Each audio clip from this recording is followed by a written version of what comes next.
질문부터 시작할게요.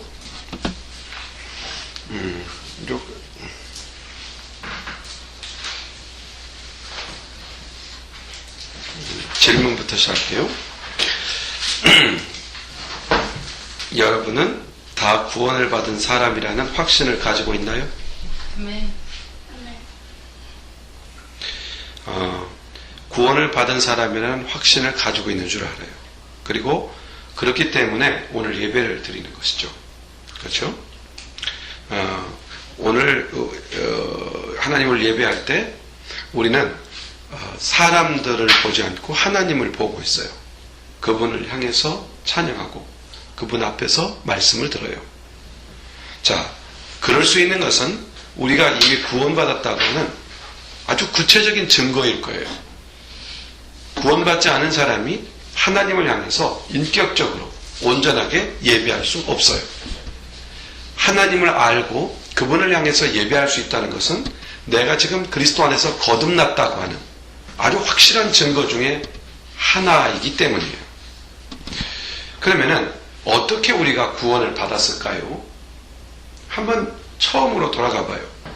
아마 엄마 아빠가 예수 그리스도를 믿는 사람의 경우는 태어났을 때부터 교회를 다녔기 때문에 아마 내가 언제 구원받았는지 잘 모르겠습니다 라고 말할 수도 있어요.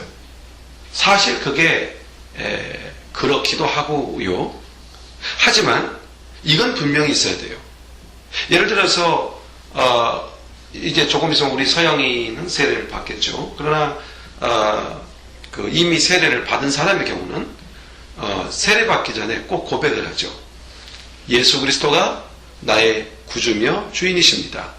나는 예수 그리스도를 믿습니다. 나는 그리스도의 것입니다. 라고 하는 그리스도에 대한 고백. 예수님이 나를 위해 죽으시고 부활하시고 승천하셔서 이제 나를 위하여 다시 오실 것이라고 하는 믿음을 고백함으로써 우리는 그리스도인이라고 하는 확증, 증거를 모든 사람에게 선포하게 되는 거죠. 바로 그 신앙 고백이 매우 중요한 것이라는 얘기예요. 그래서 중요한 것은 어떻게 구원을 받았느냐? 아주 포인트는 두 가지죠. 복음을 듣고 믿었기 때문이죠. 그러니까 복음을 아는 것이 중요하고 복음을 듣고 아는 것이 중요하고 듣고 아는 그 복음의 내용을 믿는 것이죠. 믿는다는 것은 다른 말로 고백한다는 말이에요. 예를 들어서 저 사람이 내 아버지다 라고 알고 있다면 그 아버지를 향해서 뭐라고 불러요? 아빠 혹은 아버지라고 그렇게 부르잖아요. 그처럼 하나님 예수 그리스도가 나의 구원자이심을 믿습니다. 그러면은 그것은 그걸 믿고 있다면 그것은 반드시 고백되어져야 되는 것이죠. 예수님 당신은 나의 구주이십니다. 이런 고백 말입니다. 그러면은 복음을 듣고 믿음으로 구원을 얻게 된 것이죠. 그렇다면 복음이 무엇인가? 라는 질문에 대해서 우리는 정확한 답을 가지고 있어야 되죠. 복음이 무엇인가요? 복음은 성경 66권의 핵심적인 주제입니다. 성경의 주제, 성경의 서브젝트 뭐예요? 바로 그것이 복음이에요. 그러면은 성경의 핵심 주제가 무엇인가? 그 복음은 예수 그리스도가 누구신가라는 것을 성경은 소개해요. 뿐만 아니라 예수 그리스도를 이 세상에 보내신 하나님은 어떤 분이신가라는 것을 성경은 소개하고 있어요. 그리고 더 나아가서 왜 예수 그리스도가 이 땅에 오셔야만 했는가? 그리고 예수 그리스도께서 이 땅에 오셔서 무슨 일을 이루셨는가? 그리고 그는 우리에게 어떤 약속을 주셨는가? 바로 이 사실이 바로 복음의 내용들이에요. 다시 한번 정리할까요? 복음이 뭐예요? 성경에서 그 핵심 내용이 복음이에요. 성경의 핵심 내용은 뭐예요? 예수 그리스도입니다. 그러면 예수 그리스도가 누구시냐? 이게 복음이에요. 예수 그리스도를 우리에게 보내신 그분이 누구시냐? 하나님 아버지.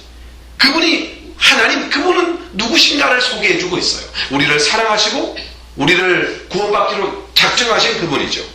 자, 예수님은 누구신가? 예수님을 보내신 그분은 누구신가? 또 예수님은 왜 이 땅에 오셔야 했는가? 이 땅에 오셔서 예수님은 어떤 일을 이루셨는가? 그 일을 이루신 예수님께서 우리에게 무슨 약속을 주셨는가? 바로 이것이 복음의 내용이라는 얘기입니다. 그러면은 구체적으로 복음의 내용을 간략히 정돈한다면, 그 핵심을 구체적으로 정돈한다면 어떤 내용이 될까요? 우리가 예전에 세가족 모임 공부할 때 우리는 이미 그걸 정돈했고 이제 아직 아는 사람은 그걸 공부해서 배워야 되죠. 예수 그리스도는 참 하나님이시며 참 사람이시며 죄가 없으신 분으로서 나를 위해 죽으시고 나를 위해 부활하시고 나를 위해 하늘에 오르시고 그리고 나를 위해 장차 재림하실 것을 약속해 주신 유일하신 분이십니다. 유일한 구원자이십니다. 바로 이 유일한 구원자이신 예수 그리스도에 대한 소개, 바로 이것이 복음의 내용이라는 얘기죠. 바로 그것을 우리는 믿고 있고 그것을 믿음으로 구원을 얻게 되는 거예요.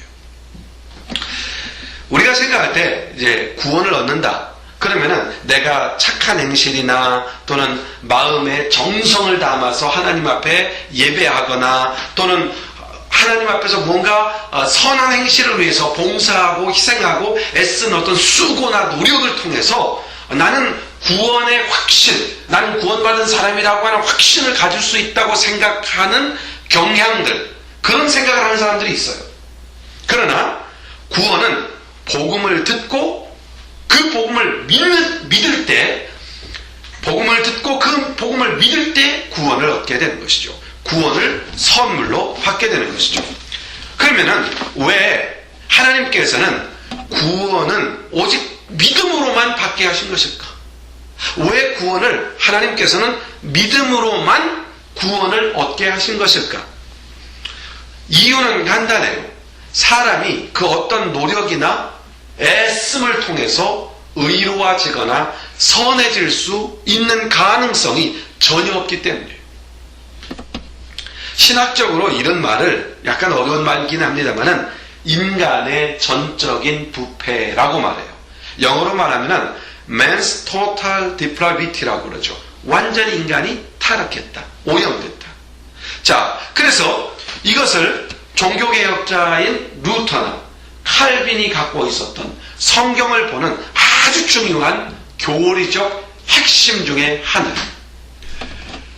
특별히 이 성경이 하나님의 말씀을 믿고 오직 성경이 완전한 하나님의 유일무이한 우리의 구원을 얻는 우리의 신앙생활의 규범이 되는 유일한 책이라고 믿는 사람들을 가리켜서 개혁주의자들이라고 그래요.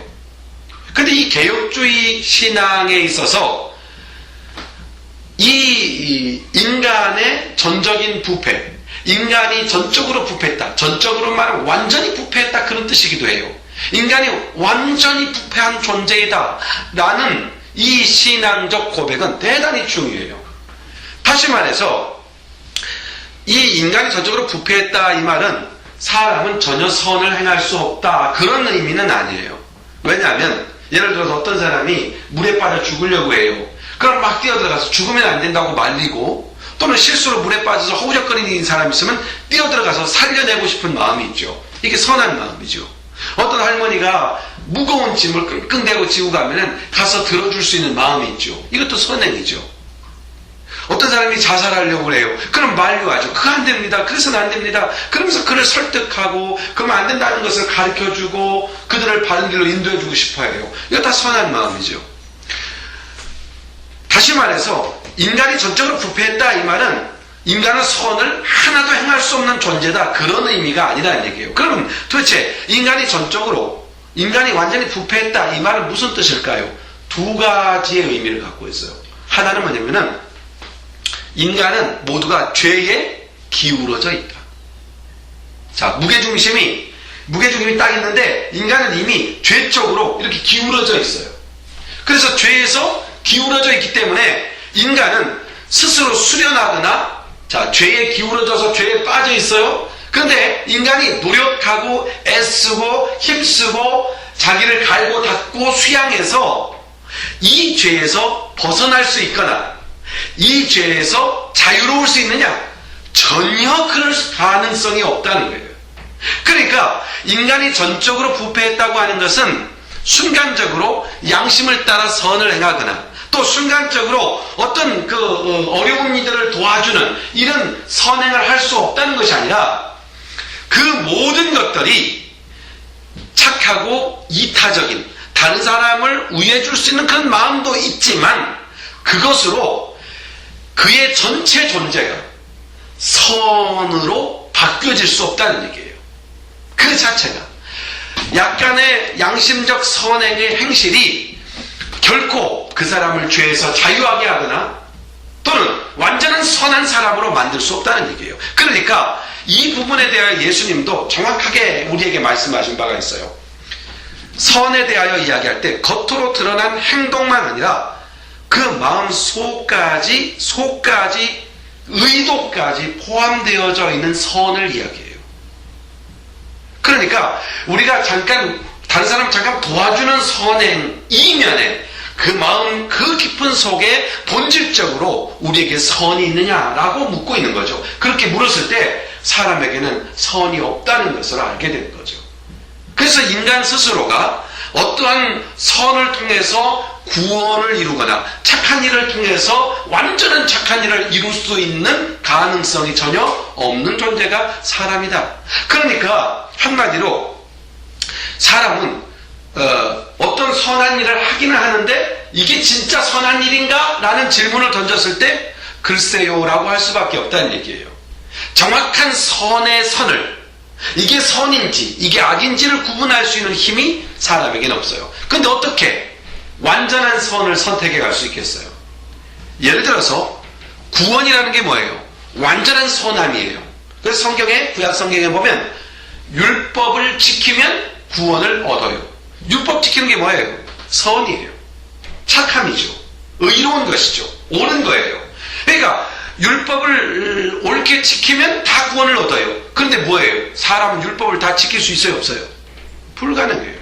지킬 수가 없어요. 그래서 율법을 지키려고 할수록 사람은 죄인으로 정죄되어서 구원의 길에서 더 멀어진다고 성경은 가르쳐주고 있어요. 그러므로 이 인간이 전적 부패했다고 하는 것은 사람이 하나님과의 관계에 있어서 또는 하나님이 절대선이신 하나님에 대한 태도에 있어서 완전히 사람은 길을 잃어버린 거예요. 하나님과 어떤 관계를 가져야 될지 또 하나님은 어떤 분이신지 알지를 못해요. 하나님 그분이 선이신데 선이신 그분 앞에서 선이라는 말이 뭔지 알아요? 옳은 것, rightness, 의로운 것. 바로 그 의롭고 옳은 것이 하나님이신데 하나님을 몰라요. 그러니까 당연히 의로움을 선택할 수가 없죠. 이것을 가리켜서 인간의 전적 부패다 이렇게 표현하는 거예요. 자, 인간이 전적으로 타락했다는 교리가 인간이 선한 행동을 전혀 할 수 없다는 것이 아니라 어떤 의미를 갖는다고요? 인간이 전적 부패했다는 것은 하나님을 잃어버렸다.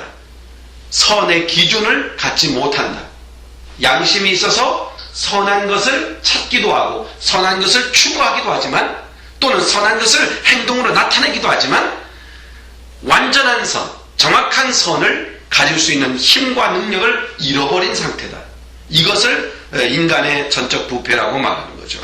자, 그러므로 완전한 선이 구원이라고 한다면 우리는 인간의 노력과 애씀을 통해서는 구원을 얻을 수 있는 가능성이 전혀 없죠. 그러므로 바로 이 구원은 그냥 하나님께서 선물로 주실 수밖에 없는 것이 되어버린 거예요. 인간 스스로가 노력하고 애써서 선을 행하고 옳은 일을 향해서 완전한 구원에 이를 수 있는 가능성이 전혀 없기 때문에 그러나 우리 하나님께서는 우리 모든 사람이 구원에 이르기를 원하세요. 우리가 구원을 얻기를 원하시는데 그런데 사람에게는 그 구원에 이를 힘과 능력 아무것도 없어요.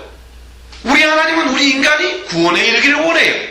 어쩔 수 없이 우리 하나님은 놀라운 선택을 하죠. 그것이 뭐냐면은 은혜로 주시기로 결정한 거예요. 은혜로 선물로 하나님 나라를 주시기로 결정한 것이죠. 그러므로 바로 그 은혜가 뭐냐? 하나님께서 선물로 주셔야 받을 수 있는 그 은혜에 속한 것이 구원인데, 그 은혜가 뭐냐? 첫째는 이거예요. 바로 이 은혜를 베푸시는 분이 누구라는 거예요? 하나님이시는 거예요. 그걸 아는 거예요. 구원은 오직 하나님만이 베푸시는 것이다. 이거 아는 거예요. 그리고 그 하나님께서 베푸시는 구원의 그 은혜는 예수 그리스도 안에서 이루어진, 즉 예수님의 십자가 사건을 통해서 이루어진 것이라는 것을 믿을 때 구원을 선물로 주는 거죠. 두 가지에 대한 분명한 지식이 있어야 되겠네요. 첫째는 뭐예요? 하나님만이 우리에게 구원을 선물로 주시는 분이다. 그리고 그 구원의 은혜는 예수 그리스도의 십자가 사건, 예수 그리스도께서 십자가에서 우리의 죄값을 다 지불했다는 것을 믿는 것이다. 바로 이것이 구원을 얻는 믿음이죠. 더 나아가서 바로 이렇게 우리가 속죄함을 받고 구원 얻을 수 있는 분은 예수 그리스도 외에는 없다. 세 가지 정도를 정리해 볼까요? 첫째, 구원의 은혜를 주시는 분은 하나님이시다. 또 그 은혜는 예수 그리스도의 십자가에서 이루어진 사실을 믿는 것이다. 그리고 예수 그리스도 외에는 다른 구원의 길이 없다. 이것을 깨닫게 되고 이 소식을 듣고 믿고 받아들이는 것, 이게 바로 구원인 것이죠. 그러므로 구원은 오직 믿음으로 얻게 되는 거예요. 오직 믿음. 그 믿음이 뭐라고 그랬어요? 구원을 주시는 하나님은, 구원의 은혜를 주시는 분은 하나님이시다. 예수 그리스도의 십자가에서 그 구원은 완성되었다. 예수 그리스도 외에는 다른 구원의 길이 없다. 이것을 믿고 이 복음을 영접하는 거죠. 그러면은, 자, 이 믿음이 어디서 생기는 걸까요? 아무나, 사람들, 세상 사람도 엄청 많은데 다 예수님을 믿는 게 아니에요. 다 구원에 이르는 것도 아니에요. 어떻게 그 구원을 얻을 수 있을까요? 구원 얻는 믿음이 어떻게 생기는가에 대해서 성경은 명확하게 가르쳐주고 있어요. 그게 바로 로마서 10장 17절 말씀이에요. 한글은 내가 읽고 영어로는 우리 주영이가 읽어주세요. 자, 한글로 내가 먼저 읽을게요. 그러므로 믿음은 들음에서 나며 들음은 그리스도의 말씀으로 말미암았느니라. Consequently, faith comes from hearing the message, and the message is heard through the word of Christ. 그렇죠. 그리스도의 말씀을 들을 때 믿음이 생겨난다는 거죠. 믿음은 들을 때 생겨나는 거예요. 자 봐요. 아주 간단한 이야기를 하나 해볼게요. 자, 딸이 있고 아빠가 있어요. 근데 딸이 내가 아빠라는 것을 어떻게 알 수 있을까요? 들어서 아는 거예요. 저분이 너의 아빠란다. 아니면 얘야, 나를 아빠라고 불러라. 아빠 해봐. 그렇죠? 무슨 말인지 알겠어요? 믿음, 저분이 아빠라는 믿음도 들음에서 온 거예요. 마찬가지로 복음을 들을 때 성령께서 우리에게 믿음을 주세요. 그러면 우리가 듣는 그 말씀은 뭐라고 되어 있어요? 여기에 보니까 그리스도의 말씀. 그러므로 믿음은 들음에서 나며 들음은 그리스도의 말씀인이라고 했어요. 그리스도의 말씀을 들을 때 뭐가 생겨요? 구원 얻는 믿음이 생기는 거예요. 그러면 그리스도의 말씀이 뭘까요? 자, 그리스도의 말씀, 그리스도에 관한 말씀, 그리스도 그분에 대한 말씀, 그리스도가 누구신가에 대한 말씀, 그리스도가 무엇을 하셨는가에 대한 말씀, 이게 그리스도에 대한 말씀이에요. 그러므로 그리스도의 말씀이라는 것은 그리스도가 누구시며, 그 그리스도를 세상에 보내신 분은 누구시며, 그리스도가 왜 이 땅에 오셨으며, 그가 오셔서 이 땅에서 무슨 일을 이루셨으며, 그는 이를 이루시고 우리에게 어떤 약속을 주셨는가 라는 것이 바로 그리스도의 말씀이에요. 이 그리스도의 말씀을 한마디로 뭐라고 그래요? 복음이라고 말하는 거죠. 그러니까 이렇게 정리할 수 있어요. 그러므로 믿음은 들음에서 나며 들음은 그리스도의 복음으로 말미암느니라. 복음을 들을 때 믿음이 생기고 그 믿음으로 우리는 구원에 이르게 되는 것이죠. 그러면은 사람이 구원을 받기 위해 필요한 것이 있어요. 정리할 수 있겠죠? 첫째, 복음을 전하는 사람이 있어야겠네요. 대단히 중요해요. 우리는 복음 전하는 사람이 있어서 구원을 받았어요. 이 말은 복음을 들은 사람은 다른 사람에게 복음을 전해야 될 책임과 의무가 있다는 것을 의미하는 거예요. 여기 있는 우리들은 모두가 복음을 전해주는 사람이 되어야 돼요. 왜냐하면 복음을 전하지 않으면 복음을 들을 수 없고 듣지 못한 믿음이 생기지 않고 구원도 없기 때문이죠. 자, 사람이 구원 얻기 위해서는 복음을 전하는 사람을 만나야 돼요. 그리고 전하는 사람이 돼야 되겠죠. 두 번째로는 복음을 들어야 돼요. 복음을 전하는 사람 앞에 복음을 들어야 돼요. 근데 아무나 들을 수 있을까요? 들을 수 있도록 인도하시는 분이 계신데 그분이 성령님이세요. 그리고 복음이 믿어져야 돼요. 자, 봐요. 내가 믿는다는 말과 믿어진다는 말은 차이가 있죠. 내가 복음을 들을 때 내가 아멘 하고 믿는 게 아니고 믿어지는 거예요. 그러니까 이걸 뭐라고 그래요? 패시브죠. 믿어지는 거예요. 내가 믿는 게 아니고 믿어지는 거예요. 믿어진 것을 우리는 어떻게 고백해요? 믿습니다 라고 고백하는 거예요. 자, 복음을 들어야 믿음이 생기고 믿음이 생겨야 고백할 수 있죠. 그래서 로마서 10장 9절 말씀 잘 들어봐요.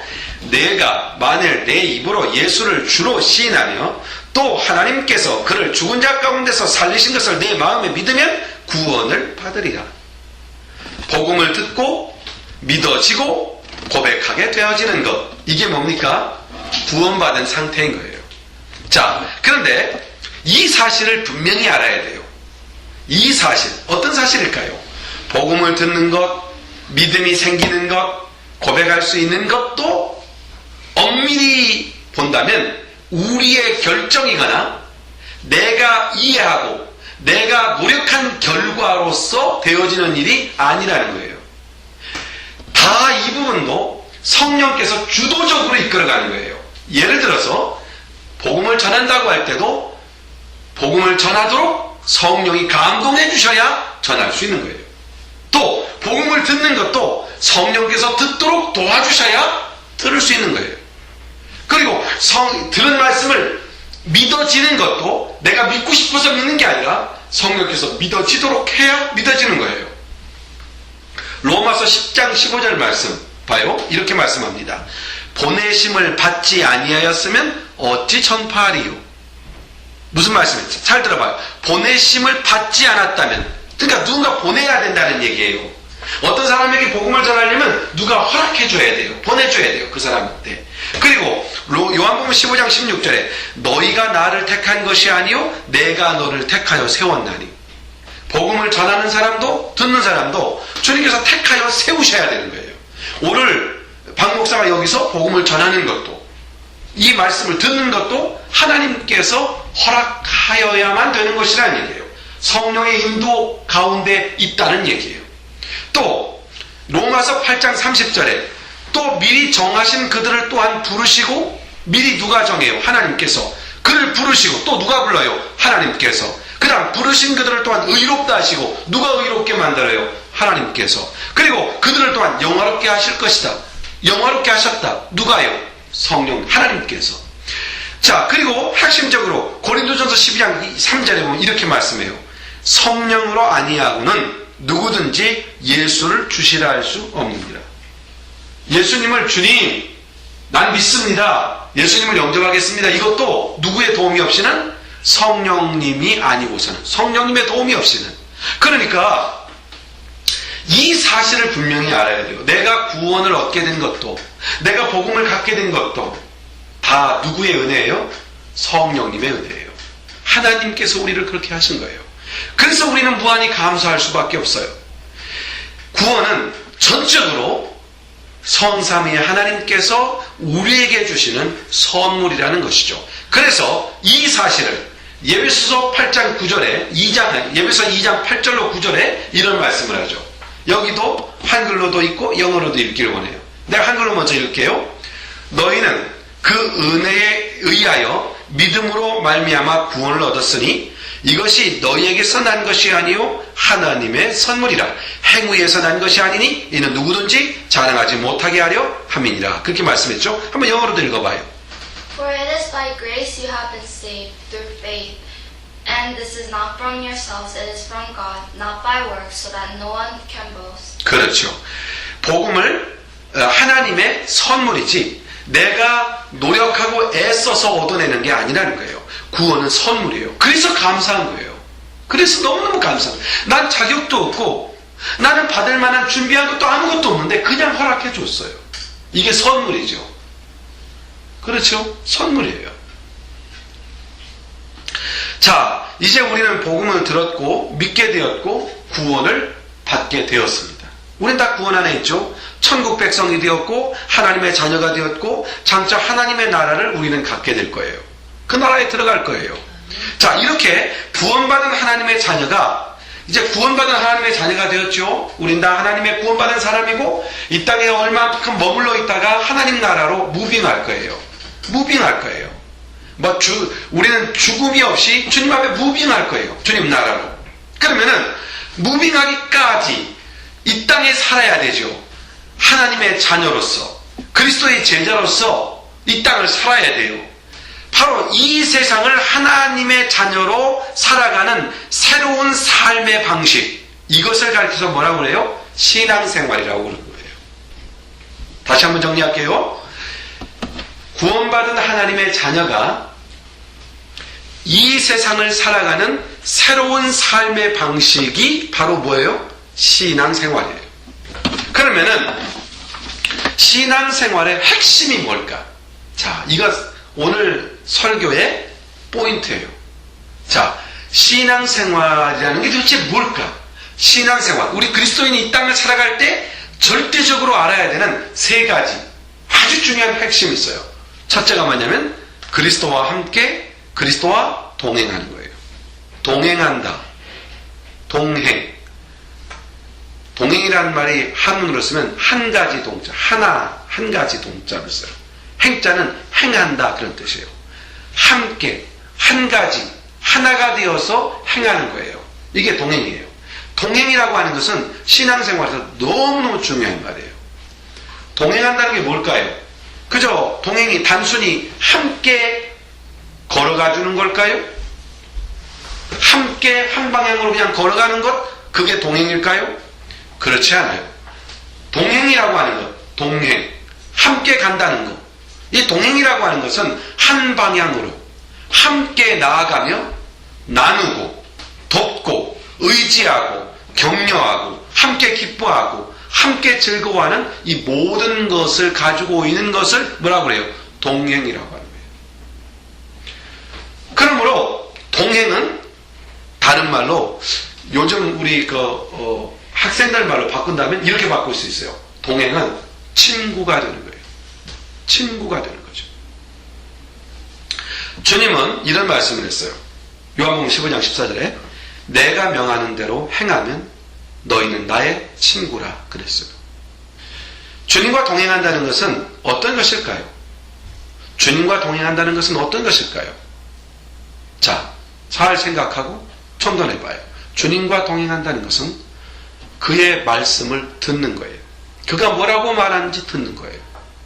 그리고 주님과 동행한다는 것은 그에게 내가 말하는 거예요. 이게 동행이에요. 그래서 주님과 동행한다. 이 부분에서 가장 중요한 우리의 삶의 습관 중에 키워야 될 하나가 있는데 그게 뭐냐면 큐티하는 거예요. 큐티하는 거. 큐티함으로써 주님의 말씀을 듣고 주님에게 말씀을 드리고 이게 큐티거든요.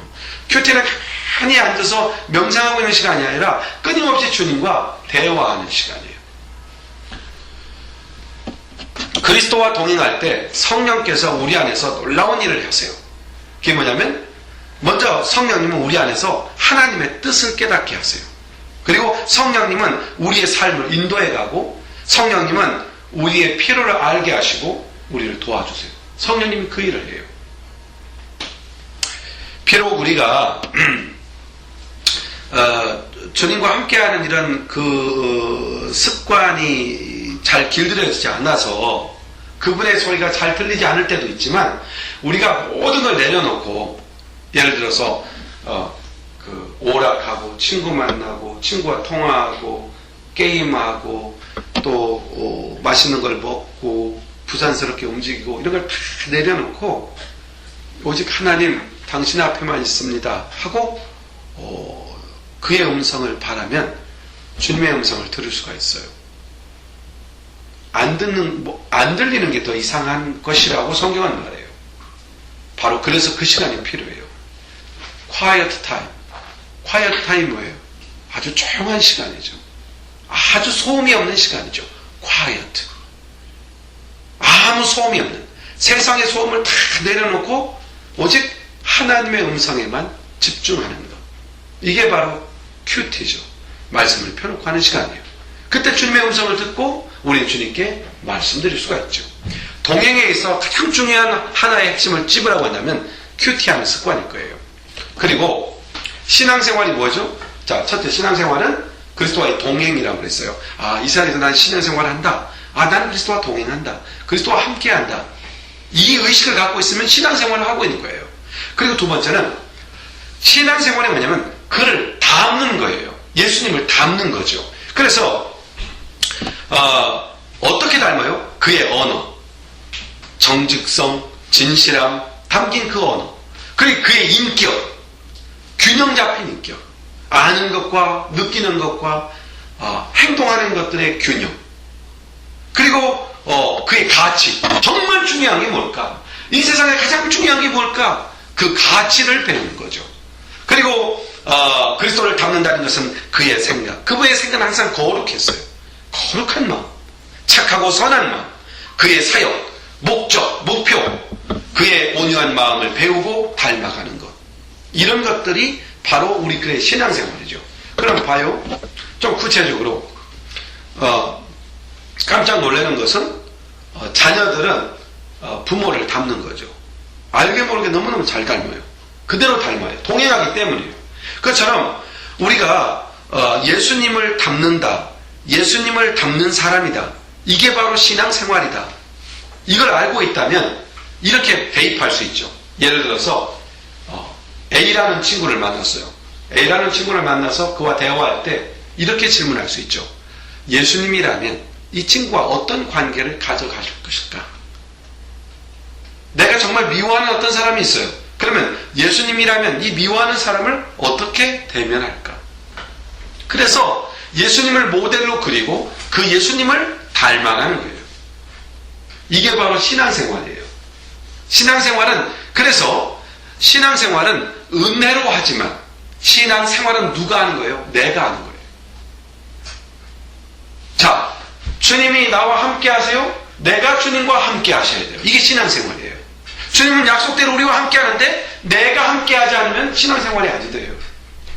자, 예수님을 닮는 것도 마찬가지예요. 예수님은 우리의 모델이죠. 그러면 어떤 상황과 여건에 또 어떤 사람을 대면할 때 예수님이라면 그 사람과 어떤 모습으로 대면하고 어떻게 대화할 것인가를 생각하고 그것을 추종하는 거예요. 따라하는 거예요. 연습하고 훈련하는 거예요. 이게 바로 신앙생활이에요. 그러므로 예수 믿는 사람은 예수 닮는 사람이다, 이렇게 정리할 수가 있는 거예요. 그리고 세 번째, 지금 두 가지겠죠. 예수님과 동행하는 거. 이거 이따 예배 끝나고 퀴즈 내서 맞춰야 돼요. 그래야만이 기억해야 되니까. 자, 동행하는 거. 두 번째는 닮는 거. 그리고 또 하나는 뭐냐면 사랑입니다. 사랑하는 게 신앙생활이에요. 하나님을 사랑하는 거, 이웃을 사랑하는 거. 그래서 로마서 13장 8절에 보면 이런 말씀이 있어요. 피차 사랑의 빛 외에는 아무에게도 아무 빛도 지지 말라. 남을 사랑하는 자는 율법을 다 이루었느니라. 내가 사랑하면 법을 다 지킨 거래요. 사랑은 모든 법을 지키는 힘이 있어요. 또 로마서 13장 10절, 사랑은 이웃에게 악을 행하지 아니하나니 그러므로 사랑은 율법이 완성되는 것이다. 사랑은 율법의 완성이다. 사랑은 율법의 완성이라고 이야기하시면서 예수님은 이런 말씀을 하신 적이 있어요. 율법과 선지자의 강령. 그러니까 율법과 율법, 하나님의 법인 성경의 율법과 선지자들의 그렇게 많은 가르침의 강령, 포인트는 뭐였느냐면은 사랑이다, 그렇게 말해요. 어떤 사랑이냐? 두 가지로 얘기해요. 예수께서 이르시되 내 마음을 다하고 목숨을 다하고 뜻을 다하여 주 너희 하나님을 사랑하라 하셨으니 이것이 첫째는 계명이요 둘째는 그와 같으니 내 이웃을 내 자신과 같이 사랑하라 하셨으니 이 두 계명은 온 율법과 선지자의 강령이다. 하나님을 사랑하고 이웃을 사랑하는 것, 이게 뭐예요? 이게 하나님의 뜻이고 신앙생활이라는 얘기예요. 주님께서 말씀하신 사랑, 그것은 두 가지로 지금 정리했는데, 첫째는 하나님 사랑이에요. 자, 하나님을 어떻게 사랑할 수 있을까요? 많은 부분을 설명할 수가 있어요. 그런데 오늘은 하나만 강조할게요. 하나님을 사랑하는 최고의 방법, 그게 뭘까요? 예배입니다. 하나님을 예배하는 것, 이게 하나님을 사랑하는 최고의 방법이에요. 하나님을 어떻게 사랑하라고 말했죠? 마음을 다하고 목숨을 다하고 뜻을 다하여. 그러니까 바로 우리가 예배를 드릴 때 이렇게 드리는 거죠. 예배를 드리러 나올 때도, 또 찬송을 한 곡 부를 때도, 말씀을 들을 때도 어떻게 해요? 마음을 다하고 목숨을 다하고 뜻을 다하고. 이게 하나님 사랑하는 거라는 얘기예요. 예배는 하나님을 사랑하는 최고의 방법이다. 어때요? 아까 바이올린 켜고 찬송하고 할 때 마음과 뜻과 정성을 다해서 하나님을 향하여 온전히 경배했어요? 하나님을 사랑한 거예요. 만약에 그런 게 부족했다면 다음부터는 반드시 그렇게 하세요. 그게 우리 하나님을 사랑하는 거예요. 예배를 위해서 준비하고 미리미리 준비하고 예배에 나와 하나님 앞에 오직 하나님만을 향하여 기도하고 찬양하고 마음과 정성을 다하고, 이게 하나님 사랑하는 거예요. 예배가 하나님을 사랑하는 최고의 방법이다. 그리고 이웃을 사랑하라 그랬죠. 이웃 사랑은 가까운 사람부터 시작되죠.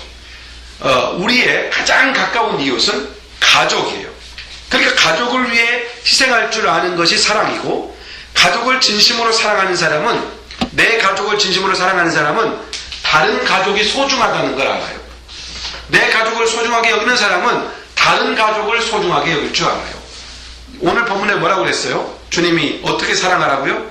내 이웃을 내 자신과 같이 사랑하라. 이 말은 뭐예요? 우리 자신은 사랑하지 말고 다른 사람을 사랑해라, 이런 뜻이 아니에요. 우리는 우리 자신을 정말 아끼고 사랑해야 돼요. 우리 자신을 소중히 여겨야 돼요. 우리 자신에 대해서 소중히 여길 줄 아는 사람이 다른 사람을 소중하게 여길 줄 알아요. 자기 몸을 함부로 대하는 사람은 다른 사람도 함부로 대하게 돼 있어요.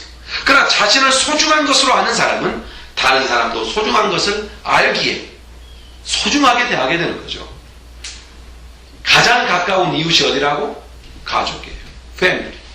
패밀리는 너무 가깝기 때문에 함부로 대하지만 그렇지 않아요. 가장 가까운 사람을 사랑하지 않는 사람이 어떻게 먼데 있는 사람을 사랑할 수 있겠어요? 주님께서 말하는 내 이웃을 내 몸과 같이 사랑하라, 이 말은 내 가족을 사랑하라는 말에서 시작되는 거예요. 언니는 동생을, 동생은 언니를, 오빠는 동생을, 동생은 오빠를, 엄마는 자녀를, 자녀는 부모님을 진심으로 사랑할 때 이게 신앙생활인 거예요. 신앙생활이 먼데 있는 게 아니라 이미 그 사랑으로 살아가면 그게 신앙생활을 하고 있는 거예요. 더 나아가서 우리의 이웃은 친구들입니다. 우리가 학교에서 만나고 또 마을에서 만나는 친구들이죠. 친구들에게 선을 행하는 것이 사랑이고, 친구들과 함께하는 것이 사랑이고, 친구를 가장 좋은 길로 인도해주고 도와줄 수 있는 게 사랑이에요. 이게 바로 신앙생활이에요. 우리의 신앙생활은 친구들에게 선을 베푸는 거예요. 그런데 최고의 선은 뭘까요? 그들을 하나님 나라로 인도한다면 더 이상 말할 수가 없죠. 그보다 더 큰 사랑은 없죠. 자, 우리의 이웃은 또 누굴까요? 믿음의 사람들이에요. 아까 기도하는 중에 이런 기도했죠. 다른 곳에서 예배하는 다른 교회 성도들 위에도 함께 해달라고. 그게 사랑이에요. 특별히 갈라디아서 6장 10절에 보면 그러므로 우리는 기회 있는 대로 모든 이에게 착한 일을 하되, 다른 사람들에게 착한 일을 하되, 누구에게? 더욱 믿음의 가정들에게, 믿음의 사람들에게 선을 행해라 그랬어요. 어떤 사람이 예수 믿는 사람이다 그러면 더 친절하고, 더 잘해주고, 더 고귀하게 여기고, 성경은 그러라고 가르치고 있어요. 그러니까 우리의 이웃은 믿음의 사람들이에요. 믿음의 사람들을 소중히 여기고 이해하고 덮어주고 격려하고 축복하는 것, 이게 사랑이라는 얘기예요. 더 나아가서 우리의 이웃은 우리의 민족 동포들이에요. 우리는 대한민국 사람들이죠. 대한민국 한국인들, 이분들이 다 우리의 이웃이에요. 그래서 우리는 특별히 같은 민족끼리 서로 도와야 돼요. 특별히 저 북한 땅에 있는 우리 민족들에게 우리는 그들을 위해 기도하고, 그들에게 복음이 전달되고, 그들이 경제적으로 자유로울 수 있도록, 자유가 올 수 있도록 위해서 기도해야 돼요. 그것이 그들을 사랑하는 거예요. 세계 만방에 우리 한국 동포들이 흩어져 있어요. 그 한국 동포들을 위해서 기도해야 돼요. 왜냐하면 영국에 있는 한국 동포가 잘못을 하면 미국에 있는 우리들까지 욕을 먹어요. 한국인은 다 그런가 보다, 이렇게 되는 거죠. 그래서 믿음의 사람들은 같은 동포를 위해서 기도해야 돼요. 그들이 선을 행하고 복음 전도자가 되고 그리스도 안에 있는 사람들이 될 수 있도록, 대한민국에 진정한 그리스도인이 차고 넘칠 수 있도록 기도해야 돼요. 이게 이웃을 사랑하는 거예요. 그리고 우리는 더 나아가서 우리의 이웃은 다른 문화권에 있는 사람들이에요. 예를 들어서 다른 나라 사람들, 인도, 일본, 중국, 이런 다른 나라 사람들이 바로 우리의 이웃이라고 말해요.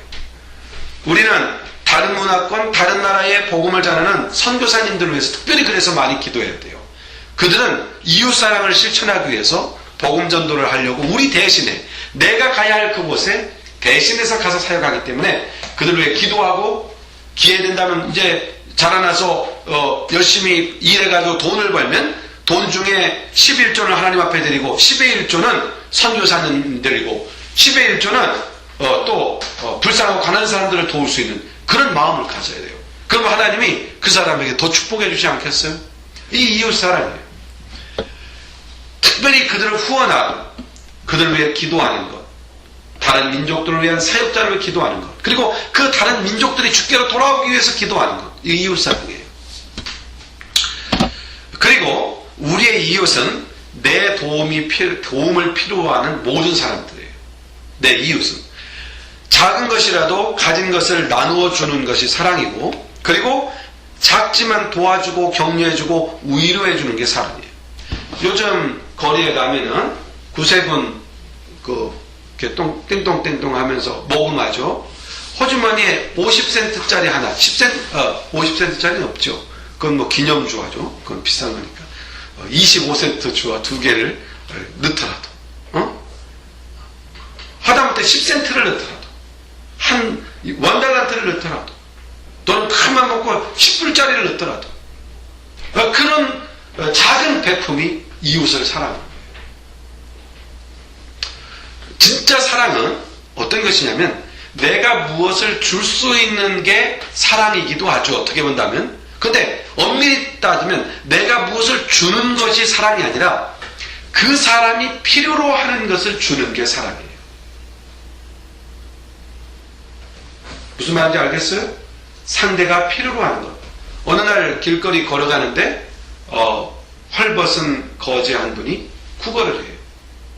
그런데 호주머니에 그분들이 구걸을 할 때 우리한테 100불짜리를 원하겠어요? 50불짜리를 원하겠어요? 그냥 단돈 1불이나 50센트나 이걸 원하는 것이죠. 우리는 저 불쌍한 사람들에게 내 옷을 벗어주지 않은 것 때문에 고민할 필요가 없어요. 그 사람이 원하는 건 지금 옷을 벗어주는 게 아니라 뭐예요? 50센트? 1달러? 이거 주는 거예요. 그 정도는 우리가 베풀 수가 있어요. 이미 사랑은 그렇게 시작되는 거예요. 상대가 원하는 그것을 채워줄 수 있는 마음, 이게 사랑이죠. 자, 오늘 신앙생활이 무엇인가를 정돈을 했어요. 신앙생활은 첫째로 뭐라고 그랬어요? 신앙생활이 뭐라고 그랬어요? 신앙생활은 하나님과 동행하는 것. 동행하는 것. 신앙생활은 예수님의 인격과 삶과 그 모습을 본받는 것. 담는 것. 동행, 닮음, another one, love, 사랑. 그렇죠? 어떻게 사랑? 하나님을 사랑하라. 이웃을 사랑해라. 하나님 사랑은 가장 최고의 사랑하는 방법이 뭐라고요? 예배하는 것. 마음과 중심을 다해 예배하는 것. 이웃 사랑은 어떻게 해요? 가까운 데부터 시작해야 돼요. 가까운 데부터. 가까운 데부터. 먼 데 있는 것부터 보지 말고 내 옆에 있는 것. 내 가족, 내 친구, 나와 함께하는 동포들, 나의 이웃들, 이렇게.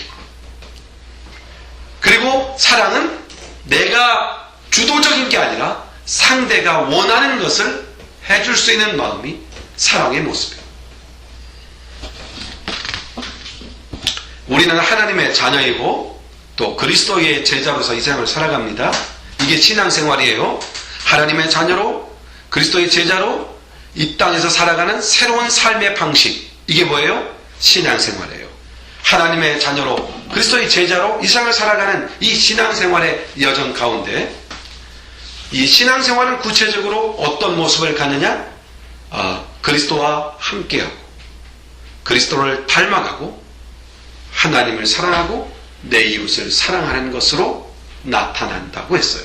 이게 신앙생활이에요. 신앙생활하면 세 단어를 잊어서는 안 돼요. 나는 그리스도인입니다. 나는 신앙생활합니다. 그러면 세 가지 단어가 나와요. 동행, 닮음, 사랑.